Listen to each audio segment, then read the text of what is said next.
എടാ കുമാര, നമ്മൾ എത്ര വലിയവരായാലും നമ്മൾ നമ്മുടെ സർക്കാരിനെ മറക്കാൻ പാടില്ല. ആര് തരൂടെ ഇതൊക്കെ നമുക്ക്? ഞാൻ വലിയ പണക്കാരനായ എന്നെ പഠിപ്പിച്ച് വലിയ ആളാക്കാൻ വേണ്ടി അമ്മ പണയം വെച്ച വീട് ഇന്ന് ജപ്തിയിലിരിക്കുക. അതെനിക്ക് തിരിച്ചെടുക്കണം. നീ എത്ര വരെ പഠിച്ച്? 2ാം ക്ലാസ് വരെ.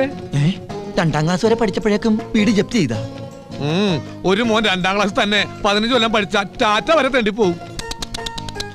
വെറുതെ അല്ല എന്റെ അമ്മേനെ പഠിപ്പിക്കാതിരുന്നത്, വീട് പോയാനേ. പക്ഷേ എന്റെ ആഗ്രഹം അതല്ലടാ. എന്റെ ഒരേ ഒരു പെങ്ങൾ നന്ദിനിക്കുട്ടിയുടെ കല്യാണം പട്ടുസാരി ഉടുത്ത് തലയിൽ മുല്ലപ്പൂ ചൂടി സ്വർണ്ണാഭരണ വിഭൂഷയായി കതിർ മണ്ഡപത്തിൽ സുന്ദരനായ ഒരു രാജകുമാരന് കൈപിടിച്ചു കൊടുത്ത്. നിർത്ത്. രാജകുമാരന് കൈ പിടിച്ചു കൊടുക്കാൻ വരട്ടെ.